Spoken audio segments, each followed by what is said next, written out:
Okay, here we go. Fall 2024, Calculus 1, Exam 1. Let's go. Number 1. If the average rate of change of f of x equals x squared on the interval 1b is 4, find b. Aha! All right, so what are we thinking here? Well, we see average rate of change, so we know that's like the slope. We see 1 to b. So that says fb minus f1 over b minus 1. So that's average rate of change on 1 to 4. This is just generic. So b1.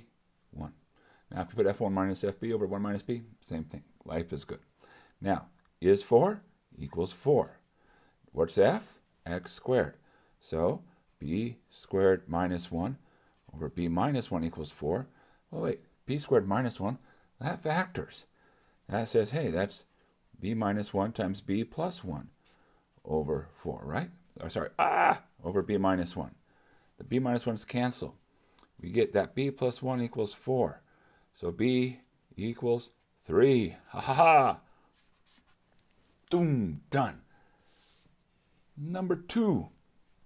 Find the limit as x goes to minus infinity, x squared plus 5e to the x over 4x squared plus 3. Will the minus matter? Maybe, maybe not. Let's take a look. Now, first thing is, what's happening to our terms? So we say, well, look, x squared gets big. E to the x, because we're going to minus infinity, gets small. So this part basically goes away. 4x squared gets big. 3 gets to value about 3. In consideration, it's not important. Not compared to the size of 4x squared. So we say, look, okay, so this is really about x squared over 4x squared. Well, that's really about 1 over 4. So our answer is 1 over 4.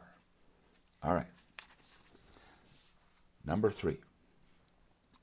Find a such that the tangent line to the graph y equals x squared plus 2x plus 5 at x equals a is perpendicular to the tangent line at x equal negative 2. All right, so perpendicular.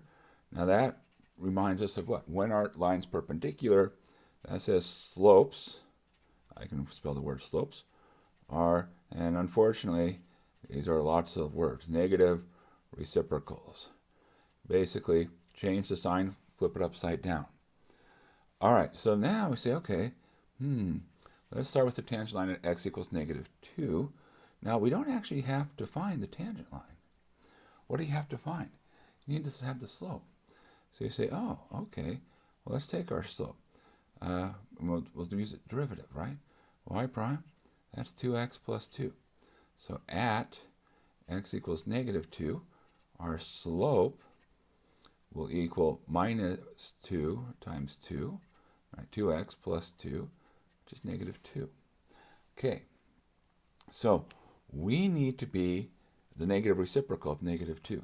So we need a slope of 1/2, right? Take negative 2, flip it over. All right, so how do we get that? Well, we know how to find our slopes, right? There's our slopes. So we say, okay, we need to have that at a, our slope is 1/2. So we need 2a plus 2 be equal to 1/2. All right, well now, subtract 2. 2a is 1/2 minus 2. Well, that's the same as 1/2 minus 4/2, which is negative 3/2. So now, divide, and what do we get? We get a is minus 3/4. All right. 4. Suppose we have all this beautiful information. F of k is 1, f prime of k equals minus 2, so forth, so on. If h of x is f of x, g of x, find h double prime of k. So it's like, oh, okay. Well, notice h double prime, 2 derivatives. So you say, all right, well, let's start with our function. H of x, that's f of x, g of x. What's h prime? Product rule. So product rule, everybody gets a turn. So this time, f gets a turn, f prime of x, g of x has to wait. Now it's g's turn, so it's fx, g prime of x. So h double prime, derivative of the derivative. Okay, product rule. Sorry. Yeah, product rule, right? So, get rid of the first. That's f double prime. The second stays as is. Plus, now that stays as is. Take the derivative of g. Okay, that's just the derivative of just the first term. Add, well, here, get rid of the first, f prime of x, g prime of x, get rid of the first, and the second, plus the first and the derivative of the second. If you want, you can actually combine the middle terms. So you get f double prime of x, g of x plus 2 f prime x, g prime x, plus f of x, g double prime x. Great. All right, now we've taken our derivative, and we've taken our second derivative. We plug in. So we say, okay, plug in k. What do we get? Well, we get that h double prime of k is equal to, well, we'll have f double prime of k. We'll just go ahead and put numbers in. We're going to get 3. G of k, negative 1, plus 2. F prime, negative 2. G prime, 2, plus f, 1. And g double prime, 3. So what do we see? We see a minus 3 and a plus 3, so those cancel. 2 times minus 2 times 2 is 8. So the answer is 8. Sorry, negative 8. And all right, great. 2 times minus 2 times 2 is negative 8. Ha-ha! Okay, next one, number 5. Given that y equals f of x is the graph shown in the upper left box below, so here it is, see they even labeled it, then select the correct graph of y equals f prime of x from among the remaining boxes. So we have, 5 different boxes, 5 different choices. Okay, circle the letter of your chosen graph. Now, let's think about things that we can say. We have the function. We're trying to understand the derivative. You say, well, what does derivative tell us? One thing derivative tells us is slopes of tangent lines. So if we can get an intuition about what's happening with tangent lines, we can make progress. So for instance, let's take an easy tangent line that we can spot. Here, we see a nice flat tangent line. And that tangent line occurs at 1. Well, what does that tell us? The slope of this tangent line is 0. So our derivative at 1 has to be 0. That rules this out, and that rules this out. Because neither one of these, when you plug in 1, do you get 0. All right, well, can we say anything else? Well, if you come over here, before 1, our slope is going down. What does that tell us about our slope? It's the negative. This has to be negative. So I have to be negative before 1. Well, that rules this out, and that rules this out, and now we're down to just one option. We also can say, oh, you better be positive after 1, but we already were down to one option, and there you go. Cool. Last multiple choice. Number 6. If y equals e to the power sine of x squared plus 1, find dy dx. So you have x squared plus 1 inside of sine, inside of e. It's a nice function and a function and a function. So chain rule. Okay, so just work through the chain rule. So take rid of the outside function, and that's just e. Plug the inside in. Then you say, all right, that already rules some things out. So if it doesn't have e to the sine of x squared plus 1, forget it. We're already down to 2 options. Times, well, that rules that one out. So it's going to be e. But let's go ahead and finish. Derivative of the inside, derivative of sine, cosine. Leave the inside alone. And now, next layer, derivative of x squared plus 1 is 2x. And you'll check 2x cosine x squared plus 1, e to the sine of x squared plus 1. And we're good to go. All right, multiple choice is out of the way. Gives us plenty of time to work long answer parts. Okay, we'll start with number 7.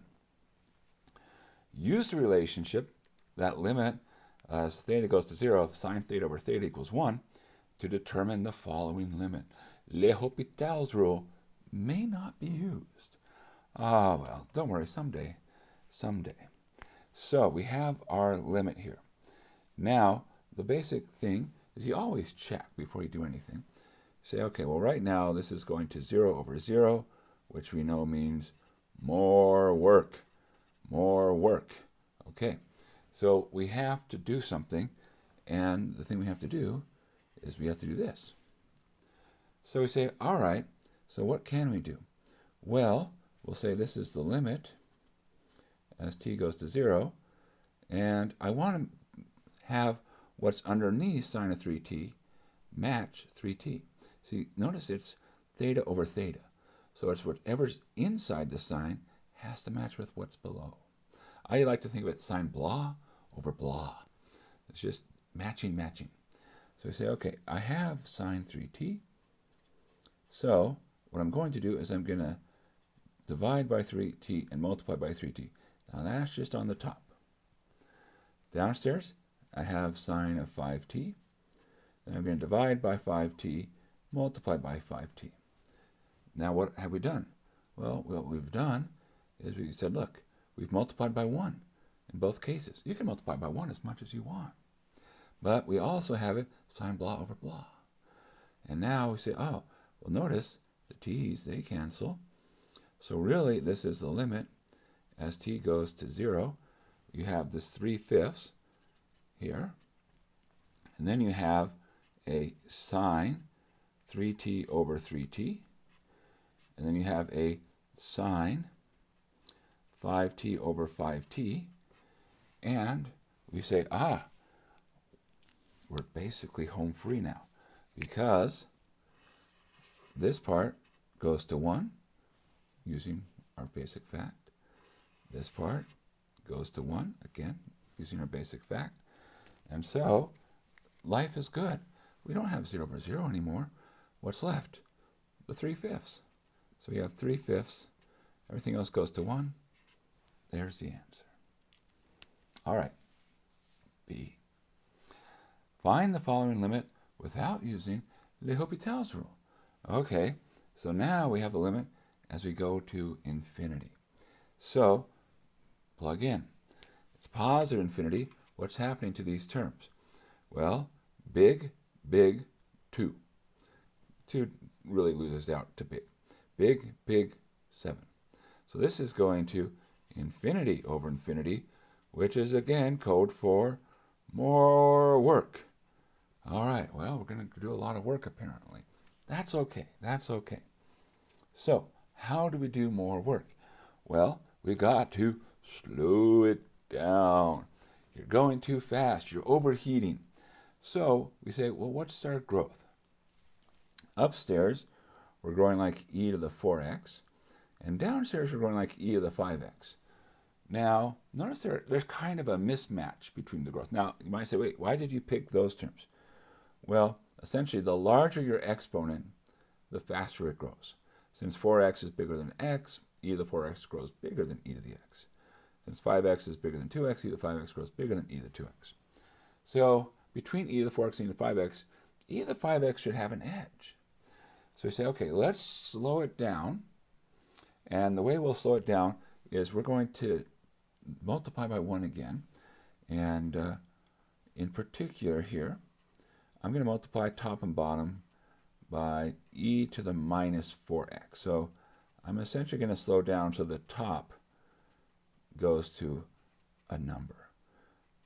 Ultimately, what we're trying to do is slow it down just enough so that we don't have an infinity over infinity, and we don't have a 0 over 0. So what happens if we do this? We have the limit as x goes to infinity of, upstairs we have e to the minus 3x plus 1 minus 2e to the minus 4x. Downstairs we have e to the x plus e to the minus 2x plus 7e to the minus 4x. Now, what's happening? Well, we say, hey, that's going to go to 0. That's going to go to 0. That's going to go to 0. That's going to go to 0. So, these terms go away. What's left? We have 1 and e to the x. But e to the x x is going to plus infinity, what's happening? Upstairs is staying 1. Downstairs is getting huge. So the answer is it's going to 0. All right, and there we go. Okay, so that's number 7.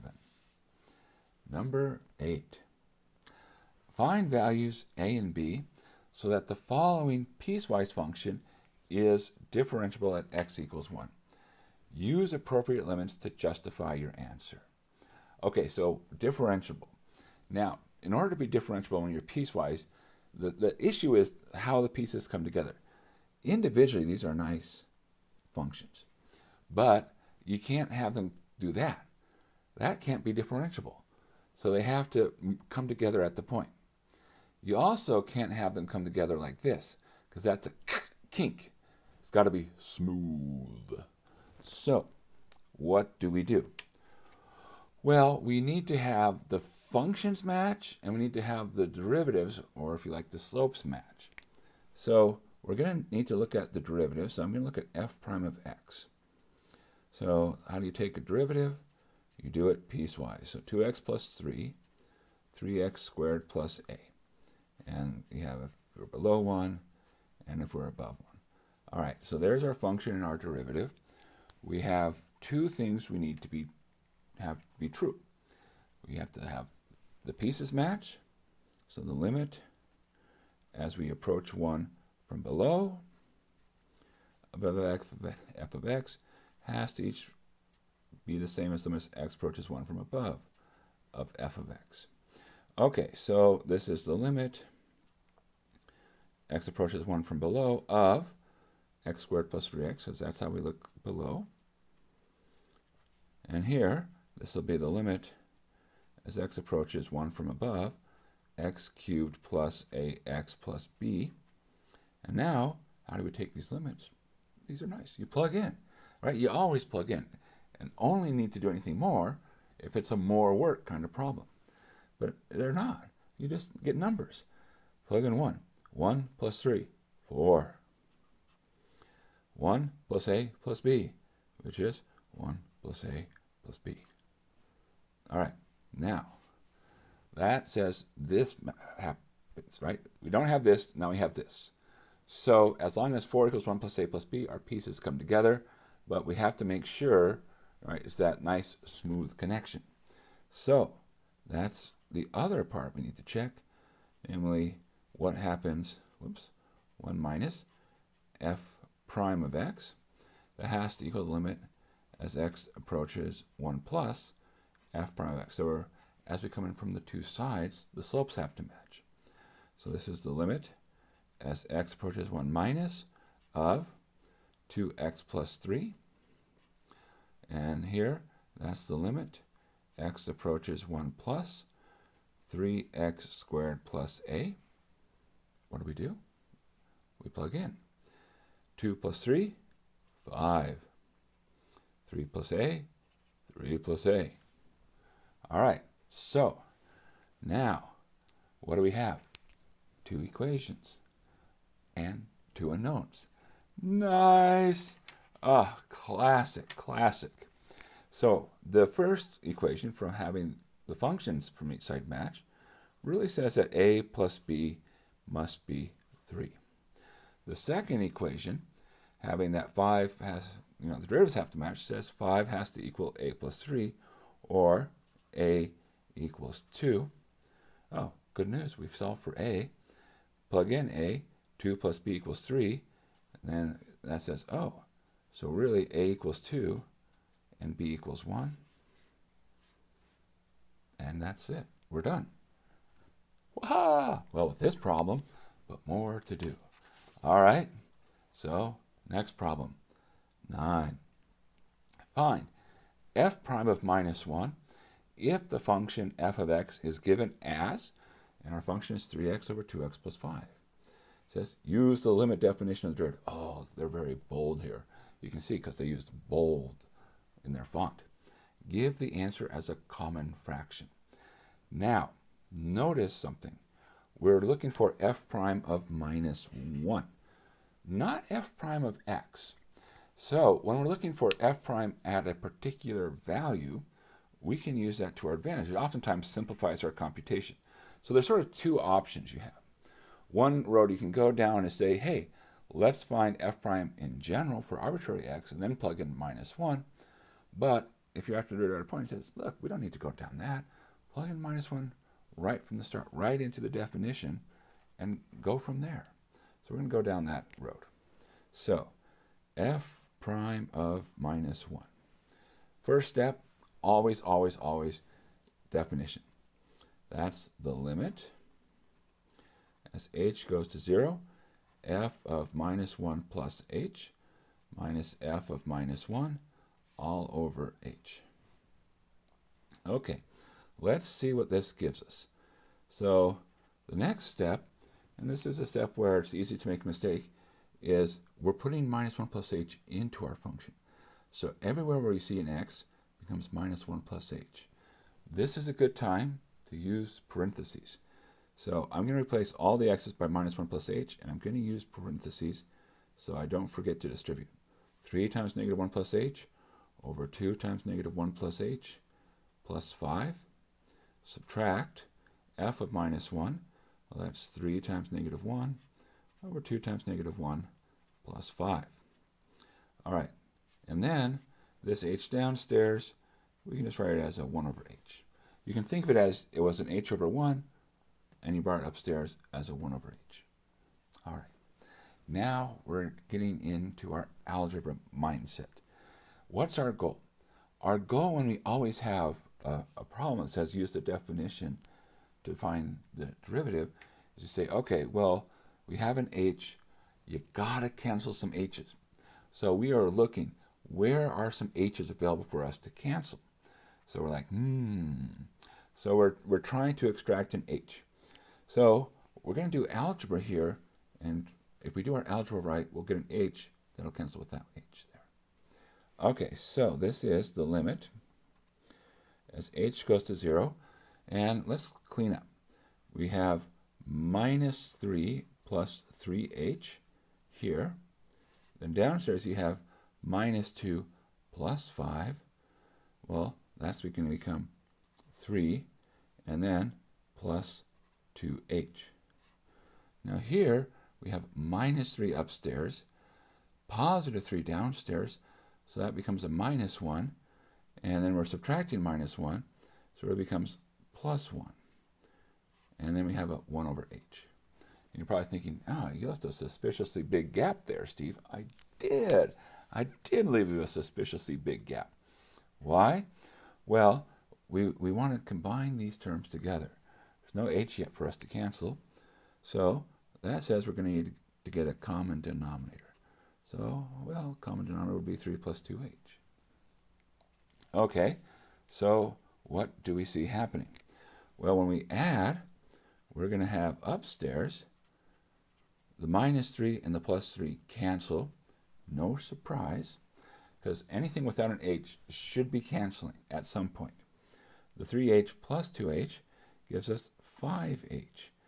Now downstairs we have 3 plus 2h, and then we also have our 1 over h. h's cancel, which was what we wanted. That was our whole point when we started down this road. So that's the limit as h goes to 0 of 5 over 3 plus 2h. Now plug in h equals 0, and we end up with 5 over 3. And that's our answer. Okay, great. Part B. Find the exact same derivative. Okay, so we better end up with 5/3, and if we don't, well, let's see. But now, not using limit definition, but using rules to take derivatives. Nice. Okay, so what's our rule? Well, we see quotient, so we say, aha, we better use the quotient rule. Well, that seems pretty reasonable. Okay, so we say f prime of x is the bottom, 2x plus 5, times the root of the top, 3, minus the top, 3x, times the root of the bottom, which would be 2, all over the bottom term, 2x plus 5 squared. Now, that's the quotient rule. That was our rules of differentiation. Now we have to plug in -1. F prime of -1, well, we'd have -2 plus 5 is 3 times 3. Subtract 3 times -1, -3 times 2. Then downstairs we're going to have a -2 plus 5 is 3, 3 squared. Now minus minus makes a plus, so we have 9 plus 6, that's 15, over 3 times 3, that's 9. But common factor of 3, so we can divide out, and we get 5 over 3. And notice, they match. If they hadn't matched, we would go and check our work. Probably we would check our work here first, because that seems to be the one where it's more likely to make an error because there were more steps involved. But they matched. That means we're happy, and we're doing number 10.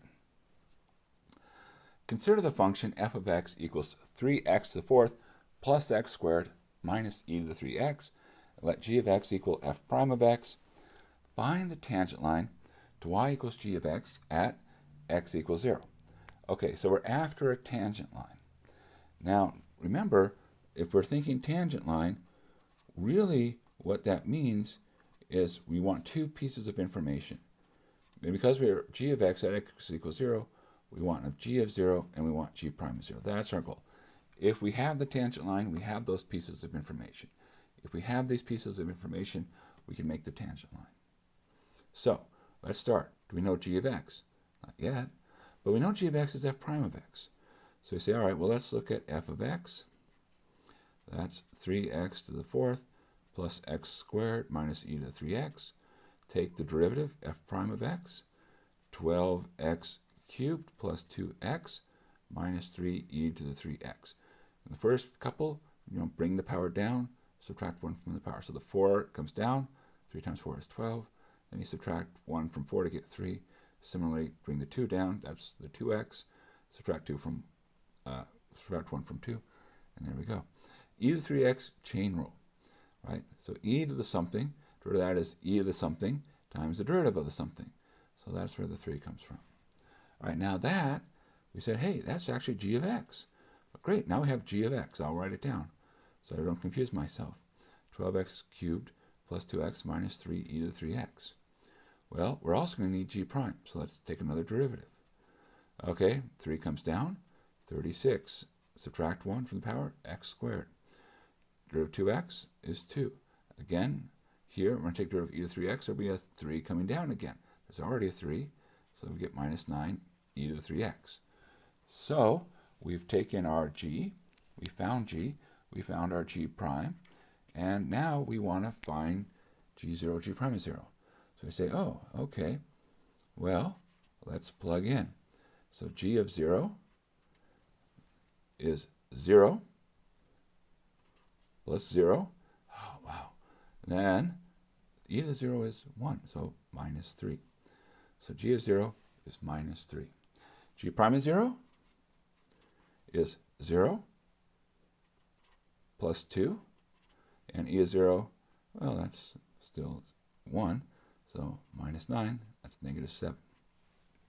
All right, so we have our information. We need to make our tangent line, and we're ready to put it all together. So we finally have the following. Namely, our tangent line would be y minus g of 0 is equal to g prime of 0 times x minus 0. Well, y minus 3 is equal to minus 7 times x minus 0. Or we can say, look, that's y equals minus 7x, and then this will move across as a minus 3, and that's our answer.